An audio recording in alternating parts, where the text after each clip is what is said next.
ఓం హరిహరాయ నమః. కార్తీక పురాణం 24వ అధ్యాయం 24వ రోజు పారాయణము. అంబరీషుని ద్వాదశీ వ్రతము. అత్రి మహాముని మరలా అగస్త్యునితో, ఓ కుంభసంభవ, కార్తీక మాస వ్రత ప్రభావమును ఎంత వివరించినను ఎంత వినినను తనివి తీరదు. నాకు తెలిసినంత వరకు వివరింతును, ఆలకింపుము. గంగా, గోదావరి మొదలగు నదులలో స్నానము చేసినందువలనను, సూర్యచంద్ర గ్రహణ సమయములందు స్నానాదులొనరించినను ఎంత ఫలము కలుగునో శ్రీమన్నారాయణుని నిజతత్వమును తెలిపెడి కార్తీక వ్రతమందు శుద్ధ ద్వాదశి నాడు భక్తి శ్రద్ధలతో దానధర్మములు చేయు వారికిని అంత ఫలమే కలుగును. ఆ ద్వాదశి నాడు చేసిన సత్కార్య ఫలము ఇతర దినములలో చేసిన ఫలము కంటే 1000 రెట్లు అధికము కాగలదు. ఆ ద్వాదశి వ్రతము చేయు విధానమెట్లో చెప్పెదను వినుము. కార్తీక శుద్ధ దశమి రోజున పగటిపూట మాత్రమే భుజించి, ఆ మరునాడు అనగా ఏకాదశి రోజున వ్రతము చేయక శుష్కోపవాసముండి ద్వాదశి గడియలు వచ్చిన తరువాతనే భుజింపవలయును. దీనికొక ఇతిహాసము కలదు, దానిని కూడా వివరించెదను, సావధానుడవై ఆలకింపుమని ఇట్లు చెప్పుచున్నాడు. పూర్వము అంబరీషుడను రాజు కలడు. అతడు పరమ భాగవతోత్తముడు, ద్వాదశి వ్రత ప్రియుడు. అంబరీషుడు ప్రతి ద్వాదశి నాడు తప్పకుండా వ్రతము చేయుచుండెడివాడు. ఒక ద్వాదశి నాడు ద్వాదశి గడియలు స్వల్పముగా నుండెను. అందుచే ఆ రోజు పెందల కడనే వ్రతమును ముగించి బ్రాహ్మణ సమారాధన చేయదలిచి సిద్ధముగా నుండెను. అదే సమయమున అచటకు కోపస్వభావుడగు దుర్వాసుడు వచ్చెను. అంబరీషుడు ఆ మునిని గౌరవించి ద్వాదశి గడియలలో చేయవలయునుగాన తొందరగా స్నానమునకేగి రమ్మనమని కోరెను. దుర్వాసుడందులకు అంగీకరించి సమీపమున గల నదికి స్నానమునకై వెడలెను. అంబరీషుడు ఎంతసేపు వేచియున్ననూ దుర్వాసుడు రాలేదు.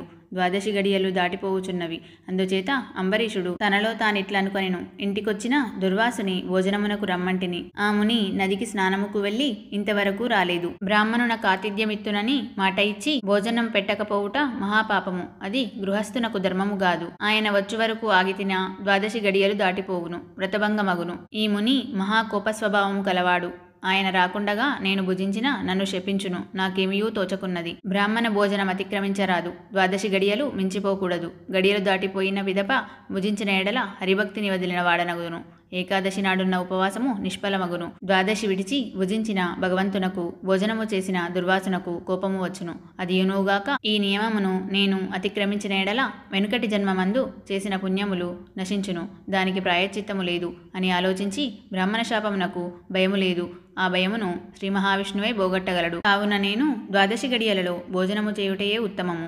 అయినను పెద్దలతో ఆలోచించుట మంచిదని సర్వజ్ఞులైన కొందరు పండితులను రావించి వారితో ఇట్లు చెప్పెను. ఓ పండిత శ్రేష్ఠులారా, నిన్నటి దినమున ఏకాదశి యగుటం చేసి నేను కటిక ఉపవాసము ఉంటిని. ఈ దినమున స్వల్పముగా మాత్రమే ద్వాదశి గడియలున్నవి. ద్వాదశి గడియలలోనే భుజింపవలసి ఉన్నది.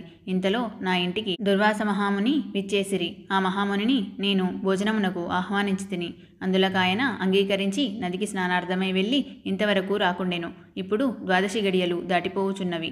బ్రాహ్మణుని వదిలి ద్వాదశి గడియలలో భుజింపవచ్చునా, లేక వ్రతభంగమును సమ్మతించి ముని వచ్చే వరకు వేచి ఉండవలెనా? ఈ రెండిటిలో ఏది ముఖ్యమైనదో తెలుపవలసినదని కోరెను. అంతటా ఆ ధర్మజ్ఞులైన పండితులు ధర్మశాస్త్రములు పరిశోధించి విమర్శ ప్రతివిమర్శలు చేసుకొని దీర్ఘముగా ఆలోచించి, మహారాజా, సమస్త ప్రాణికోటుల గర్భకుహరములందు జఠరాగ్ని రూపమున రహస్యముగానున్న అగ్నిదేవుడు ఆకలిని పుట్టించి ప్రాణులు భుజించిన చతుర్విధాన్నమును పచనము గావించి దేహేంద్రియాలకు శక్తి నొసంగుచున్నాడు. ప్రాణవాయువు సహాయముతో జఠరాగ్ని ప్రజ్వరిల్లును. అది చెలరేగిన క్షుద్బాధ దప్పిక కలుగును. ఆ తపము చల్లార్చవలెనన్న అన్నము నీరు పుచ్చుకొని శాంతపరచవలెను. శరీరమునకు శక్తి కలుగజేయువాడు అగ్నిదేవుడు. దేవతలందరికంటే అధికుడై దేవపూజ్యుడైనాడు. ఆ అగ్నిదేవునందరూ సదా పూజింపవలెను. గృహస్థు ఇంటికి వచ్చిన అతిథి కడజాతివాడైనను భోజన విడుదునని చెప్పి వానికి పెట్టకుండా తినరాదు.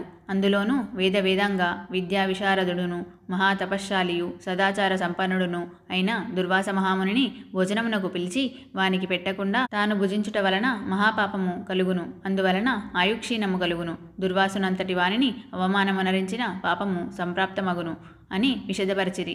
ఇట్లు స్కాంద పురాణాంతర్గత వశిష్ఠ ప్రోక్త కార్తీక మహత్యమందలి 24వ అధ్యాయము 24వ రోజు పారాయణము సమాప్తము.